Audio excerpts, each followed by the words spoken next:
All right, Chris Alexander served for 18 years as a Canadian diplomat, including as the first resident Canadian ambassador in Afghanistan. And he also, in 2011, published a book called Afghanistan's Quest for Peace. The title is actually The Long Way Back, Chris, so forgive me for that.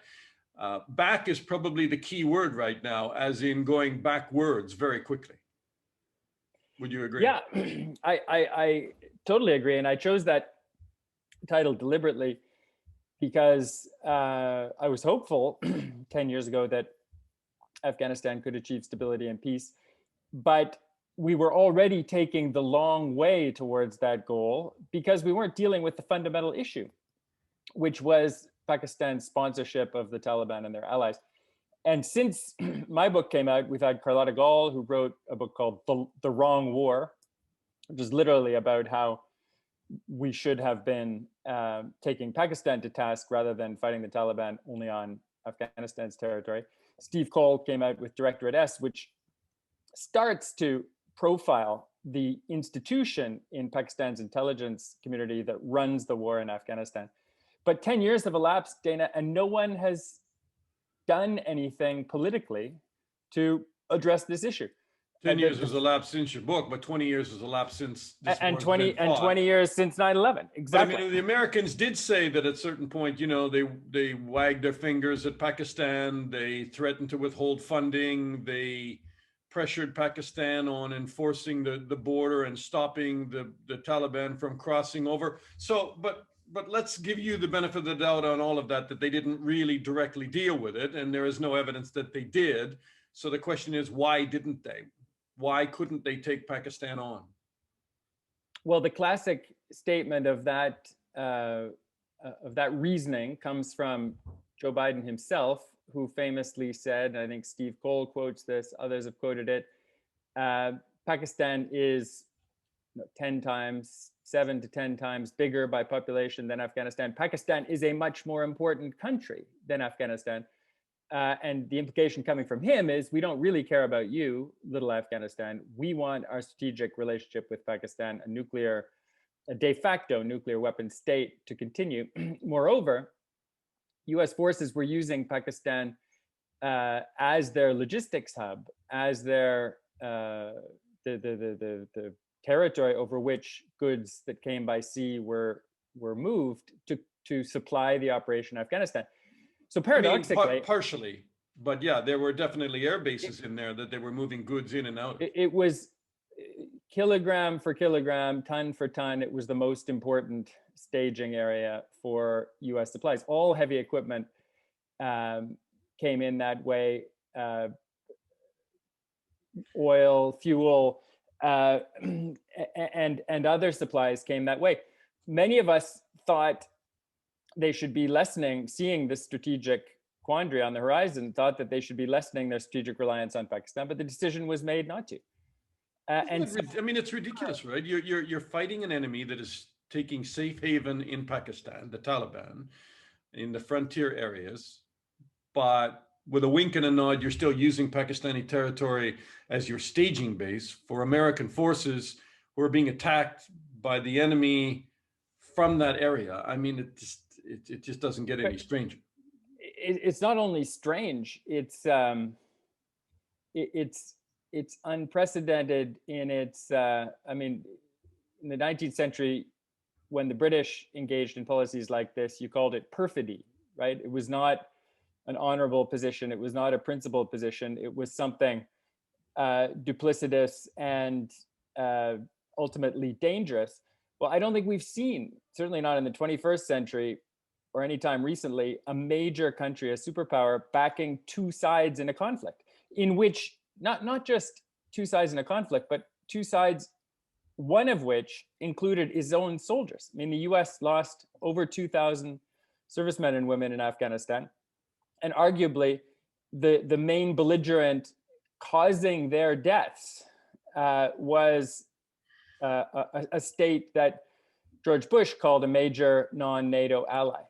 I mean, that is not just incoherence in foreign policy, that's dangerous hypocrisy. You said arguably because the Americans would say, yes, the ISI, Pakistani intelligence, was playing in Afghanistan. They were duplicitous one moment, saying that they were going to help the Afghan government, the other moment pulling the rug out and helping the Taliban.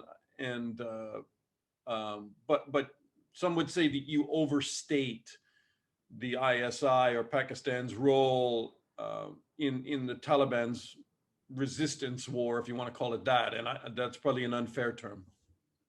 Sure. And these are the people who are causing Afghanistan its new agony. The denialists, the people who argue that Pakistan isn't playing this principal role, are the ones prolonging this war. There is absolutely no evidence for their for the case they're making. Every Taliban unit that comes into Afghanistan comes from Pakistan. They all have command links to Shura members, used to be called the Rakhbari Shura. There are now various shuras with regional names, Quetta, Miram Shah, Peshawar, that are in Pakistan. And when those shuras sit down, I know from having spoken to Taliban commanders, there is an ISI, there is a Pakistani army officer in the room, usually the person giving the orders, saying what priorities are to be addressed next. Now, the people who are claiming that the ISI has no role are the ones who haven't studied this carefully, who haven't spoken to the victims, who haven't spoken to the combatants. And it's time that you were deputy head of the UN now. You're the Canadian ambassador there. You for sure had conversations with the Pakistanis. What do you recall? What was the most direct conversation you ever had with a Pakistani official, and how did they respond? Well, Pakistani officials, especially the ones in uniform, in their moments of greatest self-satisfaction and hubris, would acknowledge fully what they were doing. They would never do it on camera. They would never do it on the record. I don't have recordings of these things because that's not the way you operate as a diplomat. But they fully acknowledged that the Taliban were their guys, that they had taught them the art of suicide bombing, that they had maintained the pressure because the US was distracted in Iraq, and that they fully expected the US to leave and their team to take over. Do they want to bring down the Afghan government and replace it with what? Absolutely. What is the long-term goal? Absolutely. And here's where we are incoherent, inconsistent, and a little bit tragically ridiculous at the same time. We have sanctioned Russia under Putin backwards and forwards, should do more, but we've done quite a lot for a small invasion relative to what's happening in Afghanistan of Crimea and Donbass. Maybe 10, 12,000 people have died since 2014 in that conflict. Most countries have sanctioned Iran for its various proxy wars from Iraq to Lebanon to Syria to Yemen. Pakistan is waging a much larger proxy war, one that has killed our soldiers over 2 decades, one that threatens to plunge Afghanistan into a new phase of civil war, and no one lifts a finger. How are we ever going to claim to be upholders of international peace and security, the principles of the Charter, if after a 20-year NATO mission mandated by the UN, we still can't do anything to stop the main belligerent from destroying the country? But what is the goal, Chris? I mean, the goal is to put get the Taliban back to do what? The goal is to get Pakistan to change its policy, to pay a price. The goal by Pakistan, I meant, what are they trying to accomplish by pulling the rug out on the Afghan government, having the country, splinter again into different factional militias? No, and they don't see it that way. Power to get what? If they have someone on top of a hill of bones and skulls in Kabul, it won't matter to them because it will be their person.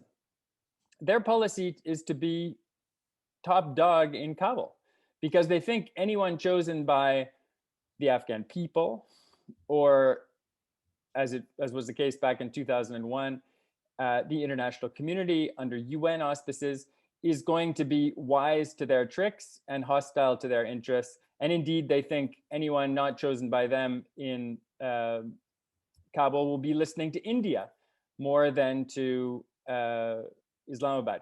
And I mean, look at it from their perspective. Karzai was educated in India. His father was killed by the ISI. Ashraf Ghani got his PhD in Denmark and was an American citizen for a good part of his life. He also has no time for this destructive proxy war that Pakistan has been waging for 43 years. They want someone there who will behave more like a provincial satrap, a provincial governor, and take orders from, not from Islamabad, but from Rawalpindi, where general headquarters is based. There are now more than 124 areas that have been taken over by the Taliban. They control now roughly a third of the country by different estimates. Do you think that the Afghan army is done, or do you think taking some of those regional centers is one thing, but when you start moving on the bigger cities, including Kabul, that in fact the Afghan army may surprise us, and after all of this training and all this money, that they may actually stand up and hold ground and push the Taliban back? Yes, I think the Afghan army and Afghans themselves have the capacity to fight. They will have the motivation to protect their communities, their families, their property, because they've seen this movie before, back in 1996, 2001. There are two wild cards for them. One is resupply of basic inputs for war fighting, from fuel to ammunition to vehicles and helicopters to give them mobility. And the other is air power. If the US really fails to support the Afghan National Air Force and denies Afghanistan air power from Central Command, which has been available for 20 years, then Afghan forces could fold very quickly. But I hope that cooler heads will prevail in Washington and that step won't be taken. And even by the most optimistic, maximalist estimates of how many Taliban there are in the field, they don't have remotely enough people to attack, take, and hold the entire country. I mean, look how little, relatively speaking, NATO ISAF was able to do, even at the height of the surge, with over 100,000 troops in country. That pushed back the insurgency in the south, but it didn't rid Afghanistan of the Taliban. I don't think you will ever see a Taliban force in Afghanistan with remotely like those capabilities or that scale as a fighting force. And so this is going to be a stalemate and a civil war. And if it continues, and if Pakistan doesn't change course. And that's why there are voices, prominent voices today in Pakistan, despite threats to freedom to journalists, despite threats to politicians who are jailed and murdered almost every week in that country. There are people expressing grave doubts about what the chief of the army staff is doing, because it's his policy. This is not something that's been voted on in parliament or debated in the bazaars of Lahore. This is something that is being imposed because they've always done it, and that is also a holdover from the colonial policy of the British. So we're talking about a legacy of history here that is difficult to undo, but it has to be undone, because 43 years is far too much for any country to endure an unending war. And the behavior, the policy of the Pakistani army is the absolute height of irresponsibility. I mean, the tragedy is, though, that Biden wants to turn his back on it. Trump wanted to do the same. Many voices in the United States that think this is the wrong move. There are many who will be reminding Joe Biden that his predecessor as a Democratic president, Barack Obama, pulled the last troops out of Iraq in 2011, but they went back in 2014 because of the vacuum that created, because of the horrors of ISIS.